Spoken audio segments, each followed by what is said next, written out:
Mélodie, la radio vintage forever.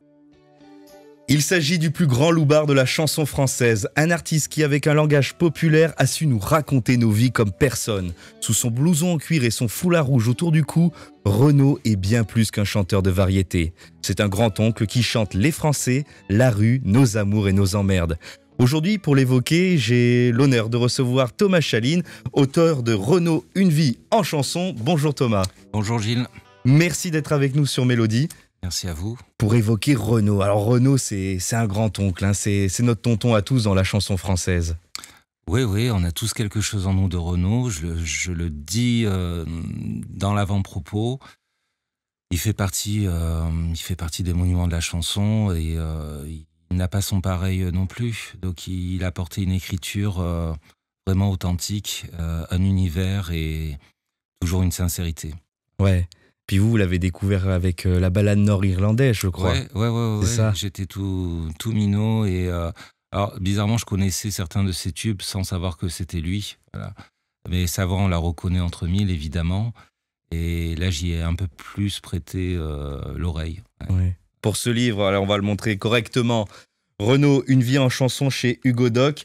C'est une collection, donc vous n'êtes pas votre premier ouvrage sur nos artistes préférés. Une préface de Jovin Cerf, qui a travaillé avec Renaud.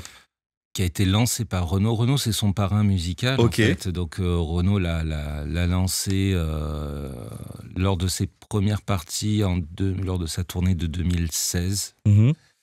Et voilà, il est toujours très très proche de Renaud. Voilà. C'est pour lui un père spirituel quelque part.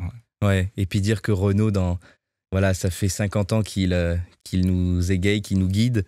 Mais pourtant, ça n'a pas failli commencer facilement pour lui. Il n'était pas vraiment attiré par la musique. Il n'était pas prêt à faire, c'est combien j'ai noté, 28 albums studio. Ouais, c'est vrai qu'au départ, après mai 68, où il était clairement engagé dans cette révolte étudiante, bon, il erre un peu, il ne sait pas trop ce qu'il veut faire finalement. Donc, lui, sa petite ambition, c'était de devenir comédien. Ok. Mais voilà, il gratouille un peu sur sa guitare, il fait des chansonnettes pour amuser ses copains et séduire les nanas, comme il dit, mais sans réelle ambition en fait. Hein. Pour lui, c'est vraiment pour s'amuser. Et puis il se met à faire la manche aussi devant le Café de la Gare, dans la cour du Café de la Gare, à l'époque où Coluche se produit. Et c'est là que Coluche, ça va l'agacer de voir ce gars-là en train de lui voler un peu son public. Donc il va le mettre en première partie de ses spectacles. Et Paul Lederman, producteur, le remarque et se dit qu'il a quelque chose de pas banal. Ouais. Paul Lederman, le producteur de Claude François, des Inconnus, de Le Luron aussi, je crois. Oui, tout à fait. Ouais. Et donc là, Renaud il va se lancer dans la chanson. Il était inspiré, je crois, beaucoup par Bob Dylan ou Hugo Frey. Oui, c'est ça. C'était ses modèles. Ouais. Il y avait Bob Dylan, Hugo Frey, Georges Brassens aussi beaucoup pour sa poésie. Et c'est vrai que Renaud écrit de suite de ce qu'on appelait la chanson réaliste, un peu. Il arrivait avec cette image de Titi parisien. Ça rappelle beaucoup Aristide Bruand. Quelques décennies auparavant. Et au milieu des années 70, la chanson française, c'est vraiment entre le disco de Claude François et Johnny Hallyday. Donc finalement, il y a une place à prendre. Ouais. Et il se fait cette place tout doucement. Ouais. Et il sort son premier album en 75. Ouais. Il lance tout de suite un premier album ou il fait quelques scènes justement avec Coluche Alors il y a ça, il se rôde sur des petites scènes parisiennes. Voilà, ok. Mais très vite, il y a une maison de disques qui s'intéresse à lui, qui le signe pour un album. Je ne sais pas s'il y a une réelle ambition derrière, mais en tout cas, pour eux, ça vaut le coup d'être produit. Et il sort Camarade bourgeois et l'album Amoureux de Paname. Et ouais, Amoureux de Paname. Et là, il s'inscrit directement dans la lignée de mai 68. On pense à Société Tu m'auras pas et exactement. Bien sûr Hexagone. Ouais. Il y va pas avec le dos de la cuillère. Hein. Il apparaît comme très très anarchiste. Et sa première télé d'ailleurs, il met très mal à l'aise Daniel Gilbert et le public. Ok. Donc voilà, finalement, lui qui, dans la vie privée, est quelqu'un de très timide, très introverti, dans ses chansons, il se lâche. Son image, voilà, ne plaît pas du tout forcément au grand public. Donc, il a quelques adeptes, évidemment, des nostalgiques de mai 68, où il se trouve là une espèce de porte-parole. Mais ça met encore du temps pour accrocher plus large public. Ouais. Et oui, et puis la Hexagone est même interdite. Tout à fait. C'est quoi? C'est la France giscardienne qui supporte pas de se regarder en face? Là, tout Français confondu en prend pour son grade. Ouais. Il supporte absolument rien de traditions françaises, judéo-chrétiennes héritées, ouais. Toutes les fêtes, la société française en fin de compte. Ouais. Ouais, dans ces deux chansons. On va s'écouter d'ailleurs un extrait d'Hexagone tout de suite. Être né sous le signe de l'Hexagone, c'est pas la gloire en vérité. Et le roi des cons sur son trône, me dites pas qu'il est portugais. Ils font la fête au mois de juillet en souvenir d'une révolution qui n'a jamais éliminé la misère et l'exploitation. Voilà, Hexagone, la bagnole, la télé, le tiercé, c'est l'opium du peuple de France. Là, il bombarde. Hein. Déjà en 75, on sait quel style Renaud va adopter. Même s'il va... Bon, on va y revenir. Très à gauche, hein, finalement. Il s'en cache pas. Il plante le décor, finalement, de ce qui sera son œuvre. Ouais. Et puis 2 ans plus tard, c'est Place de Mamob. Et là, il plante aussi la deuxième partie de son œuvre, peut-être celle où il va être un peu plus à fleur de peau, où il va se livrer. On passe du Titi parisien au loupard, en fin de compte, donc avec le look qu'on lui connaît, la veste en cuir, le blouson en cuir, le foulard rouge. Et là encore, il se fait porte-parole d'une minorité qui peut faire peur. Ces voyous de banlieue qui fréquentent, mais dont il leur trouve finalement beaucoup de tendresse. Et voilà. Renaud a toujours eu une espèce d'empathie, de compassion pour les minorités et les gens qui étaient montrés du doigt, qui pouvaient faire peur au premier abord. Mais lui, il va les défendre à travers ses textes et c'est sa force. Mais là encore, donc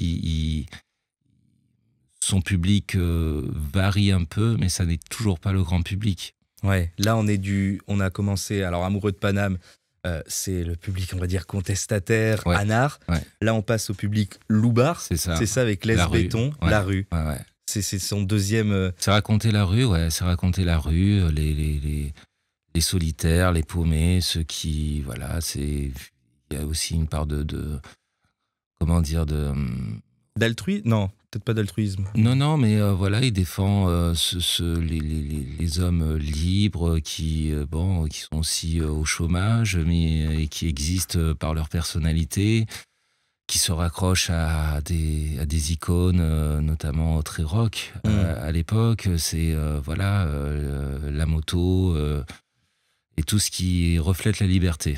En apparence, en tout cas, ouais. Et cette chanson, tiens, Les Béton, elle a été écrite, je crois, vous l'écrivez dans votre ouvrage, sur un paquet de gitanes. Ouais. C'est fou. Ouais. Ça part d'une expression, enfin, c'est lui qui avait lancé ça alors qu'il était en retard lors d'un rendez-vous et chez son producteur qui lui fait la remarque qu'il a 1 heure de retard et lui, il dit ça va, Les Béton. Et c'est son producteur qui accroche à cette expression en disant mais ça pourrait faire un très bon titre. Et oui, il écrit sur un paquet de cigarettes en attendant son tour lorsqu'il se produisait dans un bistrot parisien. Ouais. Oh là là, c'est fou. Et tout lui est venu, comme toujours, Renaud, il y a très peu de ratures finalement, c'est toujours le premier jet est très très abouti. Ok. Ouais. Contrairement à d'autres qui vont... Brassens, son idole, il recopiait à chaque fois tous ses textes dès qu'il y avait un vers qui ne lui plaisait pas ou une faute d'orthographe. Ouais. Mais souvent, voilà, c'est très spontané. Le premier jet est déjà bien abouti. Alors, bien sûr, qu'il va revoir derrière, peut-être modifier 1 ou 2 mots pour que ça colle mieux. Mais voilà, contrairement à d'autres qui vont laisser des textes en jachère, puis revenir dessus quelques années après pour remodifier, Renaud, souvent, au premier jet, c'est déjà bien abouti. Ouais. Voilà, Les Béton, on s'en fait un petit extrait. J'étais tranquille tranquille, j'étais peinard. Accoudé au comptoir, le type est entré dans le bar, a commandé un café noir, puis il m'a tapé sur l'épaule et m'a regardé d'un air drôle. T'as un blouson mecton, il est pas bidon. Moi je me les gèle sur mon scooter, avec ça je serai un vrai rocker. Viens faire un tour dans la ruelle, je te montrerai mon opinel, et je te chouraverai ton blouson. Moi j'y ai dit, laisse béton. Voilà, on le retrouve bien avec son argot là. C'est un des premiers à faire de l'argot. Tiens, je me pose la question. Je pense pas que ce soit le premier. En tout cas, il remet l'argot au goût du jour, ouais. Ouais, c'est le Audiard de la chanson peut-être. Ouais, quelque part, parce que encore une fois, à l'époque, on est entre Claude François, Johnny Hallyday, mais Sardou, Joe Dassin. On est dans la variété, pleine vague là. La variété populaire. Et puis, oui, lui, il ose. Et il est à la scène comme à la ville, quelque part, dans sa manière de s'exprimer. C'est ça qui attire aussi, cette authenticité. Et puis, il a réussi à placer l'argot en chanson, ce qui est quand même un exercice pas évident. Et ce qui fait ça fait retenir l'attention. Ouais. L'argot, en tout cas, il va marquer sa deuxième personnalité artistique avec cet album. Et puis, là, 2 ans plus tard, il nous surprend encore une fois, et là on va trouver, je crois, le Renaud le plus populaire. C'est le Renaud qui se livre, le Renaud qui est sensible, avec l'album Ma Gonzesse en 79. C'est la première fois qu'on le voit tendre, avec des chansons comme Ma Gonzesse ou comme Pierrot. Pourquoi ce revirement? Pourquoi cette troisième personnalité, tiens? Ça fait partie de lui. Renaud, c'est un grand tendre, un hypersensible, et finalement, pourquoi pas assumer clairement et son amour pour sa gonzesse et tout ce qui l'anime dans sa vie. Et à ce moment-là, particulièrement, c'est les débuts de sa relation avec celle qui sera son épouse et la mère de sa fille. Il est très heureux et il tient à le chanter. Alors ça plaît pas aux premiers fans. Et oui, il se fait descendre par les critiques, vous écrivez. Oui, parce qu'on attendait un Renaud hargneux, rocker, qui déglingue encore tout ce qui bouge. Et puis là, on a un poète très doux, très tendre. Mais finalement, c'est là qu'il va accrocher le grand public. La surprise générale, il sort un peu de sa zone de confort, de ce qu'il a l'habitude de faire, mais ça va plaire au plus grand nombre. Et pourtant, il le fait si bien, notamment avec la chanson Pierrot. Il se voit déjà, et lui, il pensait avoir un petit garçon, c'est ça? C'est ça. Il n'avait pas imaginé avoir une fille du tout. Pour lui, c'était pas... ça lui venait pas, quoi. Et finalement, c'est Coluche qui lui dit « Mais t'as pensé à avoir une fille chose vraiment inimaginable, quoi. » Puis il a une fille, quoi. Ouais. Chanson pour Pierrot. Allez, on s'en écoute un petit extrait. Allez viens mon Pierrot, tu seras le chef de ma bande. Je te refilerai mon couteau, je t'apprendrai la truande. Allez viens mon copain, je t'ai trouvé une maman. Tous les 3 ça sera bien, allez viens, je t'attends. Pierrot mon gosse, mon frangin, mon poteau, mon copain tu me tiens chaud. Pierrot.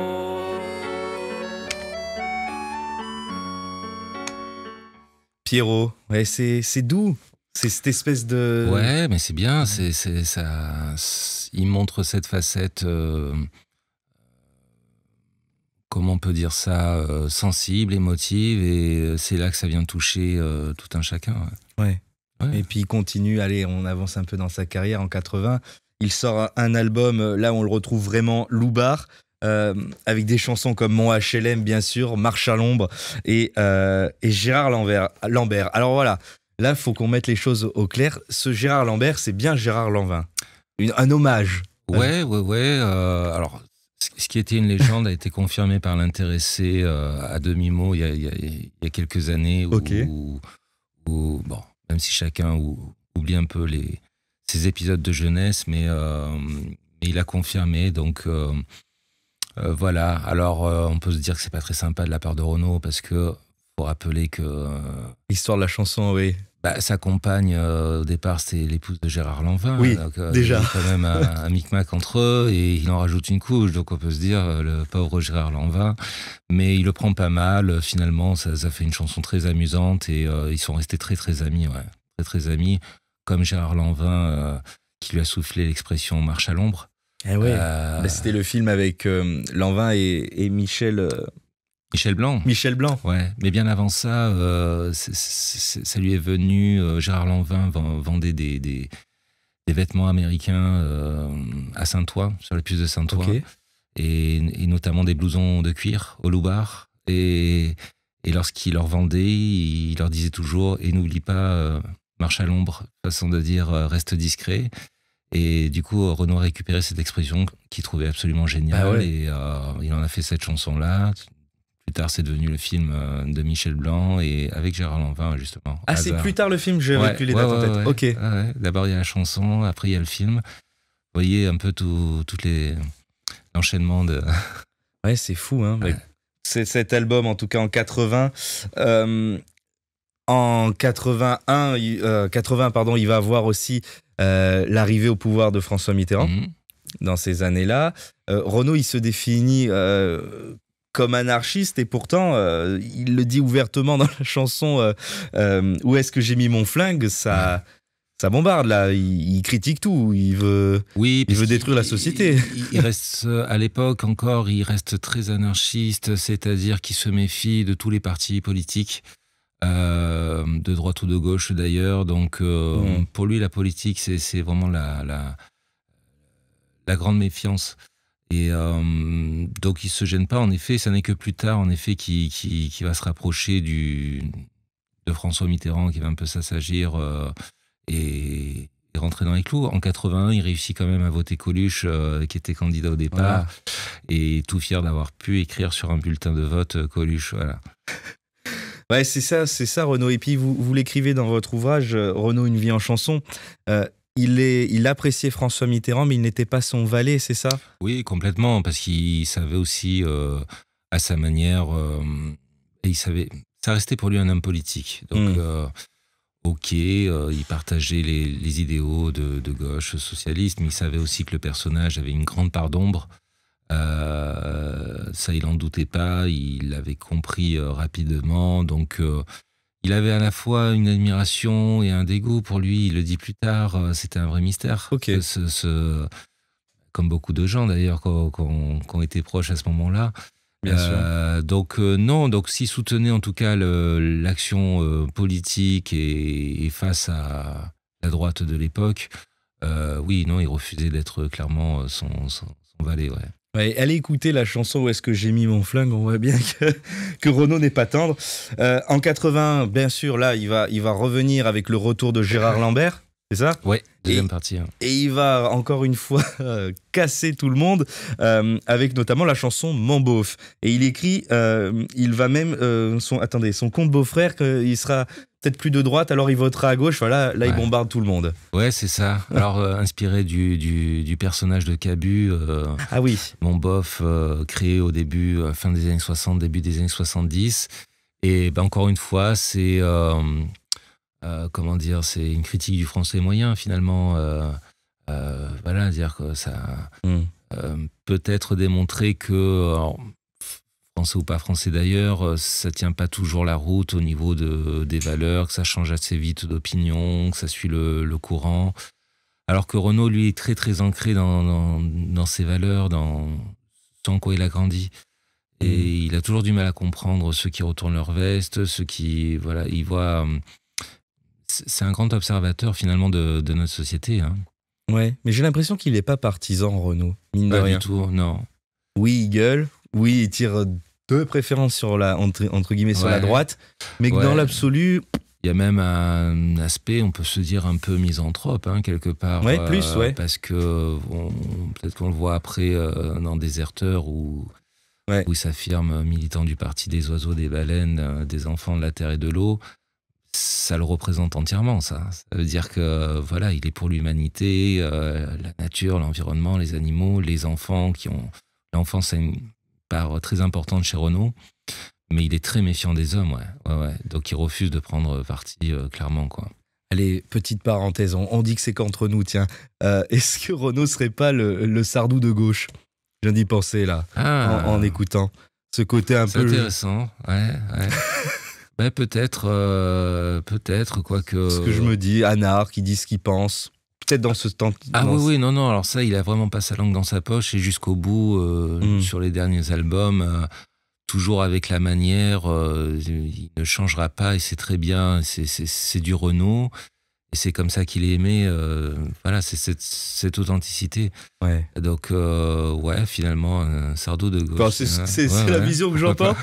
On va s'écouter un petit bout de Mon Beauf pour vous mettre bien dans l'ambiance. Et bonjour la culture, il est vachement balèze. T'as qu'à voir ses lectures, ça casse des barreaux de chaise. VSD Paris Match, et puis Télé 7 jours. Puis bien sûr chaque année, il s'offre le prix Goncourt. Le jour où les cons seront plus à droite, il y a peut-être une chance qu'ils votent à gauche. Mon Beauf. Voilà, c'est ça. Je cherchais l'extrait où Renaud bombarde sur tout le monde. Donc, le jour où les cons seront plus à droite, ils voteront à gauche. Dans cet album, il est certes engagé, mais il nous émeut. Et ça, c'est pour moi son plus beau talent avec Manu. Ouais. Et derrière Manu, c'est lui. Oui, complètement. Parce qu'en plus, c'est son deuxième prénom, Emmanuel. Donc, alors cette chanson, elle était repêchée. Il avait écrite quelques années auparavant, justement, où ça n'allait pas trop sur le terrain sentimental. Mais la chanson est très très belle. On l'a tous vécu quelque part. Ouais. Et là, encore une fois, il met vraiment ses émotions et ses sentiments sur papier. Et c'est ce qui touche le plus grand nombre, quoi. Ouais, il se voit écrire en fait. Ouais. Il le dit dans l'ouvrage. Ouais, tout à fait. C'est à lui qu'il pense, il l'avoue finalement. Complètement, ouais, complètement. Et pour avoir sans doute aussi d'avoir vu des potes à lui souffrir Pour une fille. voilà, sentimentalement, voilà. Donc ce texte, il a récupéré, il avait été écrit quelques années auparavant, peut-être 3-4 ans avant. Et il se dit que ça vaut le coup de mettre ça en musique et de le publier, mais une très très belle chanson. Ouais. Bah allez, encore un peu une petite chanson Manu.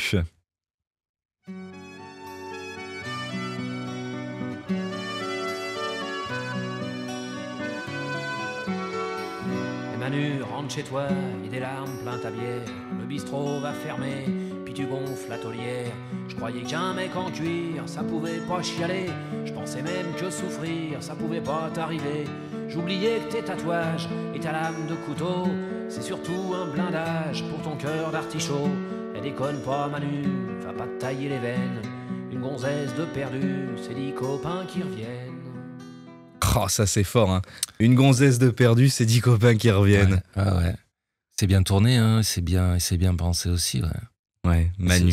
C'est aussi ça la force de Renaud en tant que poète, pouvoir détourner une expression et la faire sienne à sa manière. Donc, Et là, dans cet album, on est un peu on approche l'entre-deux. Je m'explique. Dans l'album qui est juste derrière moi, La Morgane de toi, on est pile dans ce que Renaud fait de mieux, c'est-à-dire la tendresse avec Encloque et Morgane de toi et des chansons à engager, j'aime pas le terme. Comment on pourrait définir ça? Des chansons qui dénoncent, ouais, avec Deuxième Génération et Déserteur. Là, est-ce que c'est l'album peut-être le plus abouti, Morgane de toi? oui, après il a passé la trentaine en termes d'âge, donc il y a une maturité, ça n'est plus le jeune loup d'Amoureux de Paname. Il a vraiment pris une maturité, le fait qu'il se soit aussi, qu'il ait sa relation sentimentale qui est stabilisée, qu'il devienne père de famille. Alors, il garde toujours sa nature autant rebelle. Ouais. Mais en effet, il y a une maturité supplémentaire là. Ouais. Avec il est complètement fou de sa fille Lolita. Hein. Ouais. Il s'en cache pas, elle devient sa muse très rapidement. Et oui. Et voilà, elle est mise à l'honneur et c'est très très bien. Et Déserteur, c'est une chanson inspirée du Le Déserteur, je crois, de Boris Vian, chanté par Mouloudji Reggiani. Il va se la réapproprier. Tout à fait. Et ça va bien passer là au milieu des années 80. Il l'adresse à Mitterrand ou pas? Parce que Monsieur le Président, on l'écoutera après. Si vous en avez les couilles, écoutez cette bafouille. Ouais. Mais il se fait surtout démonter en Russie où il est invité. Voilà. J'allais vous demander. Il est invité par les jeunesses communistes lors d'un festival et lorsqu'il entonne Déserteur. Tout le monde déserte la salle, donc ça le refroidit complètement. Et pourquoi Ça le refroidit, c'est encore l'URSS encadré par l'armée. En gros, c'est la privation de liberté, là. Et lui qui nourrissait, je ne vais pas dire qu'il était communiste, mais enfin, ça représentait pour lui une espèce de rêve. D'idéal. Voilà. Il y a tout qui s'effondre à ce moment-là. Il se rend compte que tout était biaisé, tout était de la triche. Donc il revient complètement blasé, paranoïaque un peu aussi, puisque ce séjour en Russie l'a vraiment refroidi. Donc ça le remet en question, hein, vraiment sur les médias, sur tout ce qui est divulgué. Et voilà, donc il est très très déçu de cette prestation-là, de voir la réaction en live. Et voilà, il lui faut le temps pour digérer. Ouais. C'est pas un échec, mais voilà, ce revers auquel il ne s'attendait pas vraiment. Pour lui, c'était une chanson qui devait être portée par le public et la jeunesse russe. Ça n'a pas été le cas. Bon, il faut le temps pour redescendre et retrouver l'espoir et écrire à nouveau des chansons dans ce sens. Ouais, le déserteur, c'est entre guillemets l'original. Ouais. On va s'écouter un petit bout de cette reprise qui est pour moi vraiment, vraiment réussie. Magnifique.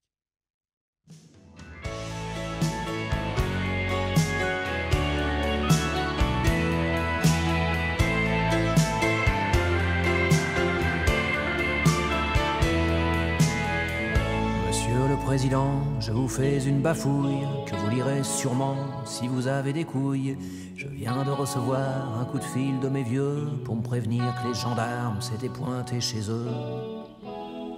J'ose pas imaginer ce que leur a dit mon père. Lui, les flics, les curés et puis les militaires les a vraiment dans le nez, peut-être encore plus que moi. Dès qu'il peut en bouffer, le vieil anard, il se gêne pas. Le vieil anard, il se gêne pas. Eh ouais, voilà, le déserteur. Ouais, C'est une chanson magnifique, ouais, qui est encore une référence pour beaucoup. une référence moderne. Référence moderne, c'est une référence dans l'œuvre de Renaud aussi. C'est aussi toute sa part antimilitariste, clairement. Et aujourd'hui encore, elle est d'actualité finalement. Bien sûr. Malheureusement. Et sur cet album, il y a aussi pour moi, la plus belle chanson de son répertoire, en tout cas parmi les plus connues, qui est Morgane de toi. Ouais. D'où vient cette expression Morgane, à part du joli prénom bien entendu, d'où ça vient ce Morgane de toi? Apparemment, c'est une expression d'origine gitane, qui veut dire être amoureux de toi. Voilà, tout simplement. Donc là, pour le coup, Morgane, ça ne fait pas référence au prénom, mais au sens d'être amoureux pour sa fille Lolita. Ouais. D'accord. Ouais. Donc rien à voir avec Morgane, c'est rien à Pas voir. du tout. Non. C'est une expression. Ouais. Ok. D'ailleurs, le refrain dit Lola, tu sais maman que je suis Morgane de toi. Voilà. Ouais. Donc voilà, il récupère un terme du dialecte Gitan. gitan, tzigane. On l'utilisait aussi en Provence il y a très très longtemps. Ok. Donc voilà, encore du Renaud qui sait aller chercher une expression et la remettre au goût du jour. Ouais, quelle belle chanson Morgane de toi, et c'est là où on voit aussi qu'il est complètement fou de sa petite fille. Ça, et puis il y a le clip réalisé par Gainsbourg. Ouais. Ils étaient grands copains tous les deux? Ils étaient très copains, ouais. Alors, est-ce qu'ils étaient amis plus tard, il a raconté qu'il y avait quand même une grande complicité, que lorsque Gainsbourg allait très mal, il appelait en pleine nuit pour lui dire « Viens gamin, je suis pas bien ». Voilà, donc en tout cas, lui, il adorait, il admirait, il respectait beaucoup Gainsbourg. Je pense que Gainsbourg le voyait aussi comme un fils, quelque part, une nouvelle génération.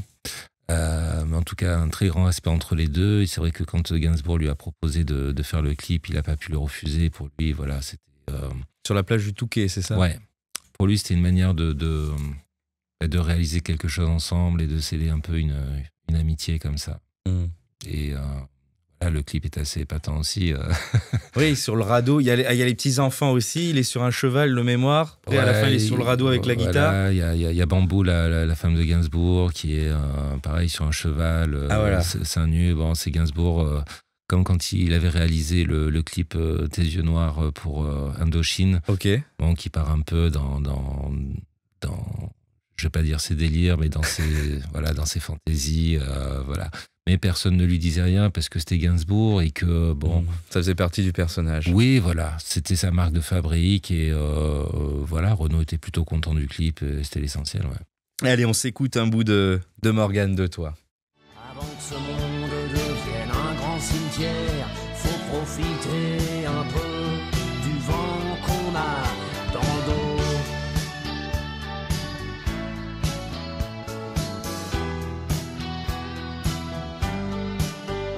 Lola, je suis qu'un fantôme quand tu vas où je suis pas. Tu sais, ma môme, que je suis Morgane de toi. Voilà, Morgane de toi. Il nous a donné des idées avec avec Déserteur, avec Deuxième Génération, et là il nous touche. Et il nous touche aussi avec En Cloque, avec Ouais. son phrasé légendaire où il dit même si je devenais pédé comme un phoque, moi je Ouais. serais jamais en cloque. Ouais. Vous voyez, je suis pas sûr que ça passerait aujourd'hui, mais c'est du Renaud.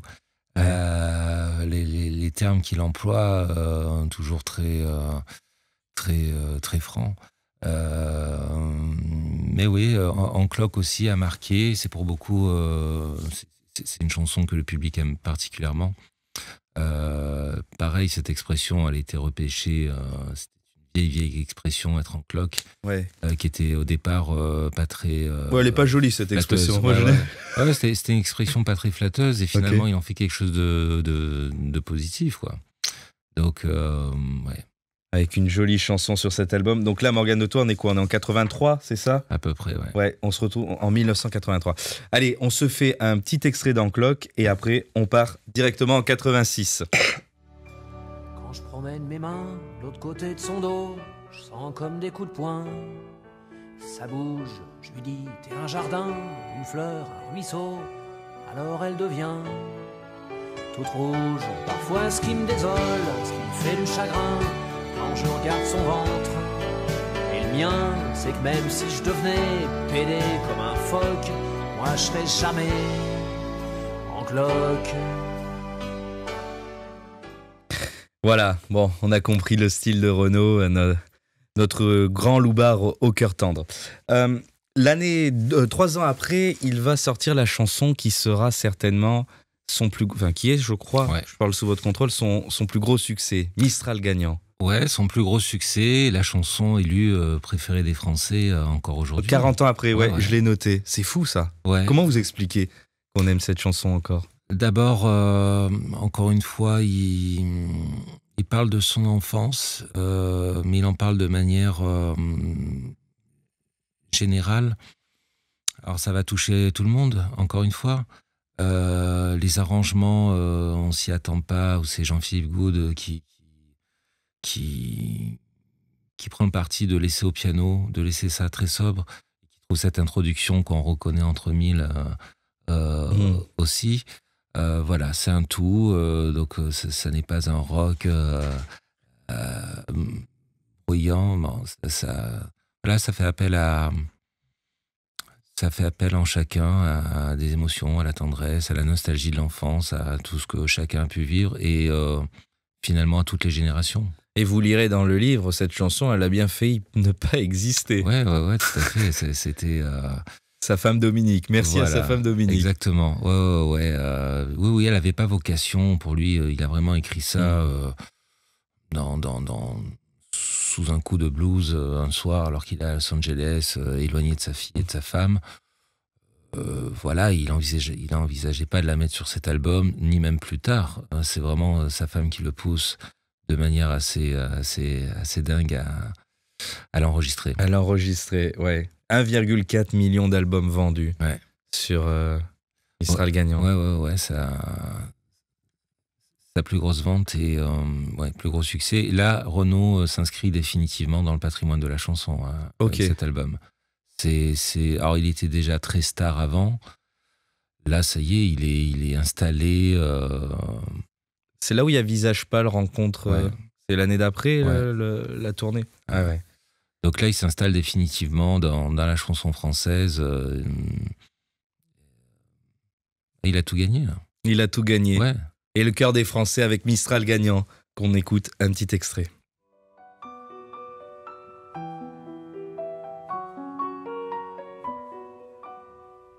À m'asseoir sur un banc, 5 minutes avec toi, et regarder les gens tant qu'il y en a.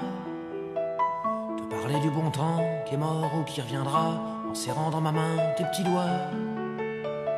Puis donner à bouffer à des pigeons idiots, leur filer des coups de pied pour de faux.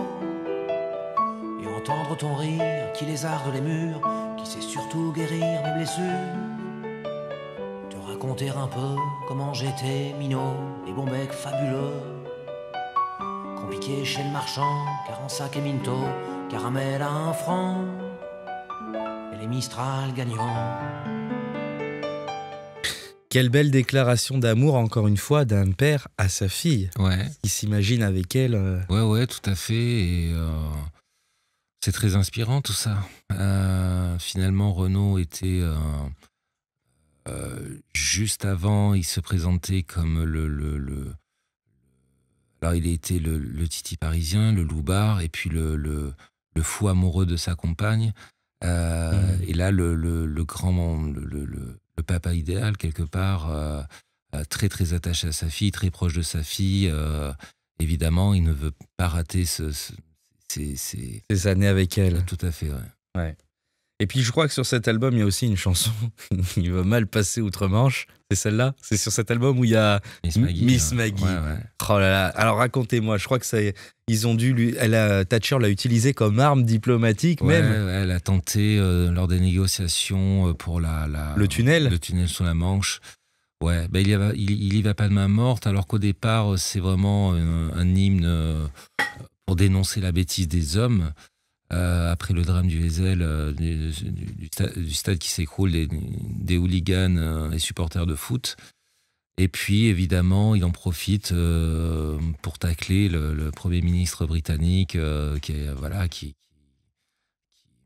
resté plus d'une dizaine d'années au pouvoir et qui a vraiment, qui parfois a pu être beaucoup plus dur qu'un homme, finalement.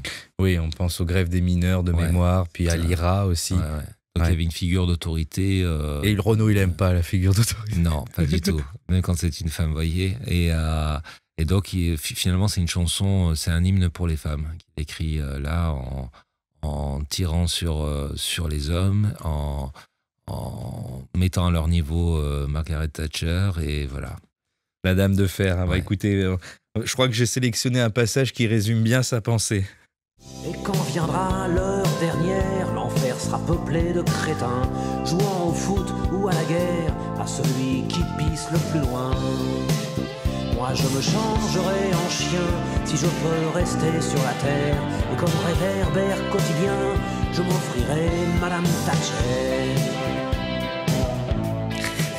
Bien trouvé. C'est excellent, mais il en a rien à faire. Hein.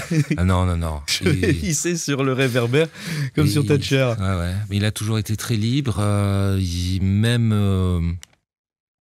On peut se dire, comme pour d'autres artistes, à un moment donné, lorsque la notoriété est là, d'être un peu plus lisse, de faire gaffe à son discours, parce que finalement, on est très écouté et qu'il y a forcément une influence lorsqu'on devient une star. On devient une idole pour le public et ça c'est humain, mais lui il continue, il se gêne pas et non, finalement la célébrité ne l'a pas changé, elle l'a plutôt encouragé justement. Être encore plus libre. Être encore plus libre de dire ce qu'il pense, ouais. Il y en a un qui était libre et qui disait ce qu'il pensait, c'était Coluche. Ouais. Et en 86, Renaud perd son meilleur ami, je vous demande sous votre contrôle, son meilleur ami, et là c'est un drame. Il perd le parrain de sa fille, il est dévasté. C'est ça, Coluche c'était un grand frère pour toute cette bande-là, toute cette génération d'artistes, d'acteurs. C'était cette troupe du Café de la Gare, puis il y avait la troupe du Splendide aussi, bref. Et oui, cet accident de la route, inimaginable. Putain de camion. Ouais. Mais il apprend ça au Canada alors qu'il est en tournée. Donc très vite, il écrit ce texte. Très vite, il le chante sur scène. Il le chante avec beaucoup d'émotion dans la voix, voire même les larmes aux yeux. Mais personne ne s'imaginait. Alors aujourd'hui, c'est compliqué, mais Coluche était vraiment un monument, quoi, à l'époque. Il avait tenté d'être candidat aux élections présidentielles et il a fait peur les politiques parce qu'il était crédité dans les sondages de plus de 15%. Donc c'était quelqu'un de très très influent qui n'hésitait pas, pareil, à tirer sur tout ce qui bouge et au niveau de l'humour. Donc il était à la fois le grand frère, l'idole de tous, très inspirant, et là il perd un membre hyper membre de sa famille. Ouais. Et Renaud, il est tellement entre guillemets sous le choc qu'il ne va même pas faire de promo. Oui, c'est ça. Il voulait pas. C'est-à-dire qu'il y a plein d'autres chansons sur cet album. Il savait que les médias allaient retenir ce titre en premier, et il voulait pas faire une tournée des médias. On parlait de Renaud. De nécrologie, ouais. Et puis. Il avait un deuil à faire. Pour lui, c'était compliqué. Mais c'est 3 ans après, excusez-moi, ou 2 ans après la sortie de l'album. Et 2 ans après, il ne se sentait pas encore peut-être assez mûr. Ouais, et puis il était aussi fatigué. Il arrivait un peu à saturation. Ça fait plus de 10 ans qu'il est sur le devant de la scène, à enchaîner les concerts. Et il est une grande star, donc il peut aussi se permettre de lever le pied. Et voilà, là, il voulait pas pleurer dans les médias la disparition de Coluche et surtout l'utiliser pour vendre son album. Ouais. Il a fait cette chanson pour lui rendre hommage, mais il voulait pas utiliser cette amitié non plus pour vendre l'album. Et d'ailleurs, l'album s'est très peu vendu par rapport au précédent, quoi. Mais La Mère à Titi, c'est là où je voulais vous poser la question. Ça n'a pas été un gros succès, quand même. C'est oui. Ah oui. Mais l'album s'est beaucoup moins vendu que les précédents. Que les précédents, justement, parce qu'on l'a pas vu dans les médias. Donc, on va dire que le noyau de fans inconditionnel a répondu présent, mais voilà, on l'a pas vu dans les médias à ce moment-là. Ouais. Et La Mère à Titi, restons sur elle. Qui c'est cette fameuse Mère à Titi? C'est une super chanson. Moi, j'aime beaucoup cette chanson. Ouais. Et c'est la mère de son musicien, de son guitariste-compositeur Jean-Pierre Bucolo, qui est le compositeur de Miss Maggie, qui est rentré dans la bande à Renaud à ce moment-là. Auparavant, c'était le guitariste de Francis Cabrel. Donc, ils avaient des points communs. Et Bucolo apporte encore son swing rock and roll auprès de Renaud, qui lui confie des textes et sur lesquels il compose très très vite et très facilement des mélodies. Voilà.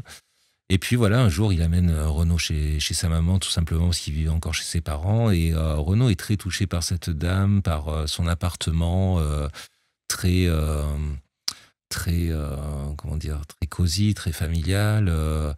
Donc il écrit cette chanson sans le dire à son ami Bucolo d'ailleurs, et c'est Franck Langhoff qui compose la musique. Mais Bucolo et sa maman étaient très très touchés. Voilà, il en fait une héroïne finalement. Et on va se l'écouter, la Mère à Titi, un petit extrait. Sur le mur dans l'entrée, il y a des cornes de chamois pour accrocher les clés.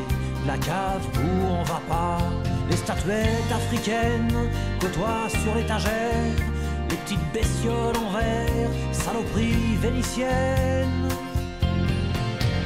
C'est tout petit, chez la mère à Titi, c'est un peu l'Italie. C'est le bonheur, la misère et l'ennui, c'est la mort, c'est la vie. Ah, La Mère à Titi. Je crois qu'on a tous connu un appartement où c'est chez La Mère à Titi. Les clés de la cave où on n'y va pas, les babioles qui s'entassent. Ils chantent nos vies encore une fois, Renaud. Toujours, oui. Je crois qu'il n'y a pas meilleur artiste qui nous raconte ce qu'on vit, nos quotidiens, que ce soit dans les émotions, on l'a vu avec Manu, ou dans le quotidien. C'est un excellent chroniqueur de vie. Ouais. Très bon observateur et voilà, très bon témoin de son temps à chaque fois. Ouais. Et avançons jusqu'en 91. Et alors là, je sais pas si je crois que je vous l'ai demandé en introduction, est-ce que c'est votre chanson préférée, alors la ballade nord-irlandaise? Non, parce Ok. que je le découvre. Alors, c'est une chanson magnifique. Je sais pas si j'ai une chanson préférée, mais c'est plus. Oui, ça c'est compliqué.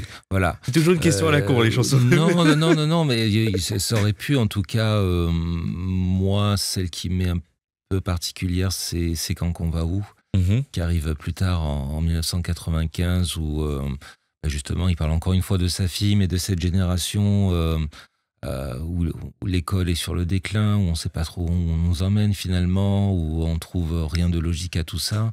Et voilà, une chanson très très tendre aussi dans son genre. Ouais. Ouais, la ballade nord-irlandaise. Donc là, pourquoi il va en 91, donc on voit qu'il fait une petite pause de 3 ans. Je crois que c'est tous les 3 Ouais. ans d'ailleurs, il le dit, non? Oui, Ses albums, à l'époque du moins. Hein. ouais, bah après chaque album, il y a une longue tournée. La tournée, la Faut promo. Faut le temps, voilà, de se poser. Et puis il est en position de force puisqu'il est superstar, il est ancré dans la chanson, donc voilà, il prend son temps. Et en plus, c'est lui qui est son propre producteur, donc il est vraiment totalement libre là. Ouais. Là, on est au début des années 90 et après, ça va être quand même un peu plus compliqué. Enfin, c'est une question que je l'ai dans le livre. Vous évoquez les plusieurs projets jusqu'à Boucan d'Enfer. Ouais. Pourquoi ces années 80, après 91, vont être un peu plus calmes, un peu plus éloignées? Bah parce qu'il, pareil, encore une fois, je pense qu'il a été très très actif pendant 15 ans. Il en a marre. C'est pas forcément qu'il en a marre, il faut trouver l'inspiration. Alors la ballade nord-irlandaise, en effet, il part enregistrer justement en Irlande pour s'inspirer avec des musiciens du coin. Il veut faire quelque chose vraiment de typique dans les sonorités. Oui, il faut retrouver l'inspiration. Il vient d'avoir 40 ans aussi. Il tourne Germinal en tant qu'acteur, qui est un grand succès. Il va reprendre Brassens aussi, non? Plus tard, ouais, en 95, ouais, il fait un album Ok. hommage à Brassens. Il prend le temps, voilà, il est en position de mieux prendre le temps. Et puis la chanson française évolue aussi. Il y a des nouvelles arrivées. Début des années 90, fin des années 80, début des années 90, il y a la Bruel Mania. Patrick Bruel qui reste tout sur son chemin. Et puis voilà, et puis en 93-94, c'est la dance music qui débarque, où c'est quand même un chamboulement pour la jeunesse. Il y a aussi toute la mode Nirvana avec le grunge américain au niveau de la jeunesse, hein, je parle.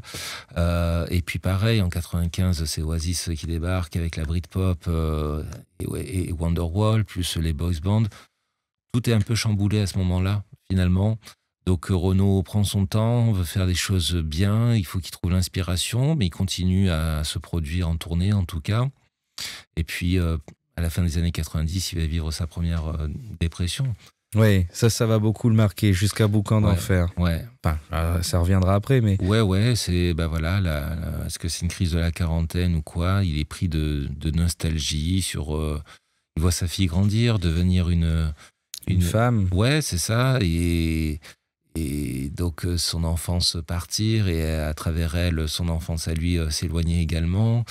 Voilà, tout ça le remue à l'intérieur. Et il y a Renard qui...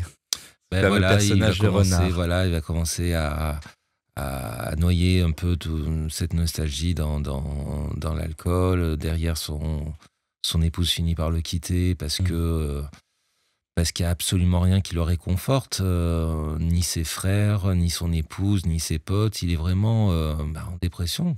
Et il va falloir quelque temps avant qu'il se relance vraiment dans l'écriture. Qu'il trouve la force et la résilience de remonter à cheval, vraiment. Et en 2002, ça marche plutôt fort, justement, avec ce Boucan d'Enfer. Ouais. Et Dr. Ono Mr. Nard et Manhattan Kaboul. Ouais. Ça a été, c'est parti d'un d'un challenge où c'est un pote à lui qui lui dit Ah oui, comme il passait beaucoup de temps à picoler. Ça, c'est sur Petit PD, non? Ouais. Et il lui dit, écoute, écris une chanson sur ma vie. Et c'était le détonateur. Il a su écrire la chanson. Il a pris sa cuite. La carotte, c'était la cuite. Mais de là, le lendemain, il a écrit Dr Renaud, Mr Renard, et c'était parti. Renaud, il lui faut pas beaucoup de temps. En général, quand il est lancé et très inspiré, il écrit très très vite un grand nombre de chansons.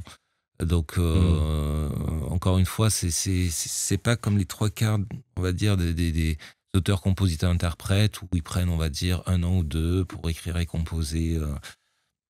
D'abord, il n'est pas compositeur. On lui apporte des musiques et qu'il écoute en boucle, et une fois qu'il a le sujet, qu'il a inspiré, ça va très très vite. Ouais. Et puis voilà, donc là, Boucan d'Enfer, il repart en tournée. Non, c'est pas encore la tournée Rouge Sang, ça sera en 2006. Ouais.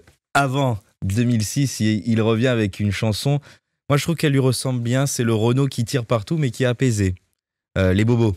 Oui. C'est-à-dire qu'il se voit quand même de s'embourgeoiser, mine de rien, et il a un regard quand même, enfin je parle là aussi sous votre contrôle, est-ce qu'il n'a pas toujours gardé ce regard sur la société? Parce que les bobos, ça apparaît vraiment dans cette période-là. Aimé Ardisson et Fogiel, faire du vélo, mais... faire du 4x4, je sais plus les paroles. Alors voilà, c'est vraiment, il ressort les clichés de ce qu'on entend des bobos parisiens. Alors après voilà, la chute de la chanson est extraordinaire lorsqu'il s'inclut dedans. Mais comme il le dit en interview, finalement, on est tous le bobo de quelqu'un d'autre.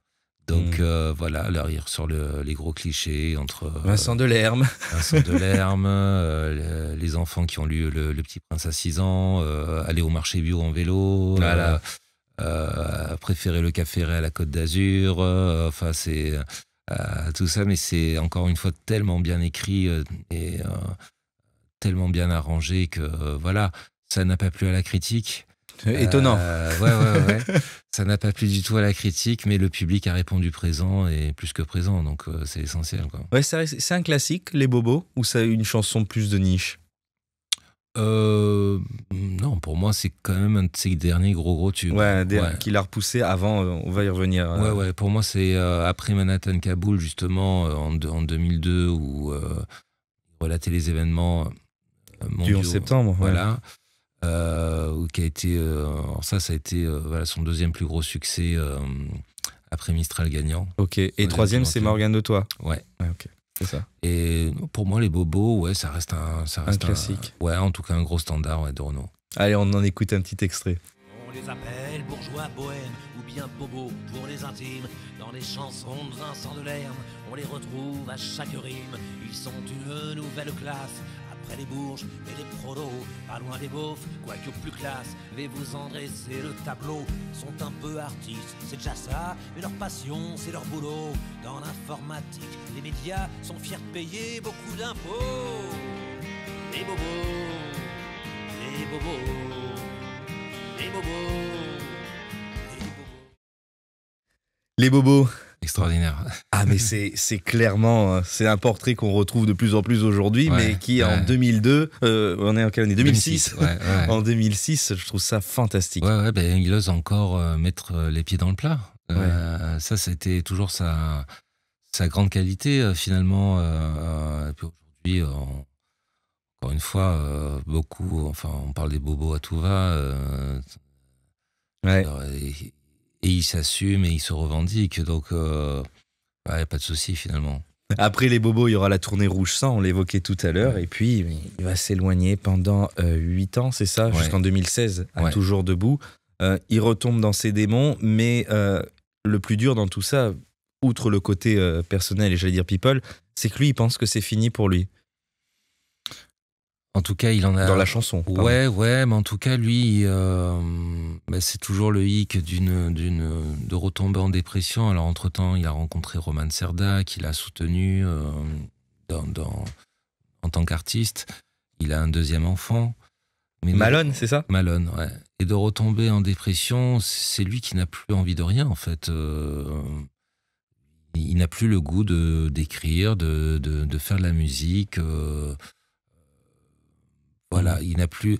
Alors qu'il a passé des heures, c'est ça qui est assez fou, dans les années 80, lorsqu'il a produit ses plus gros albums, C'est-à-dire, c'était quelqu'un, d'abord, il était son propre producteur. Il adorait le travail en studio. Il passait des heures en studio avec les musiciens. Il adorait cette ambiance de vraiment ce travail d'artisan. Là, il est clairement, tout ça, C'est fini. Oui, ça le fatigue. Il en a plus envie, quoi. C'est déjà sur les derniers titres, sur les derniers albums.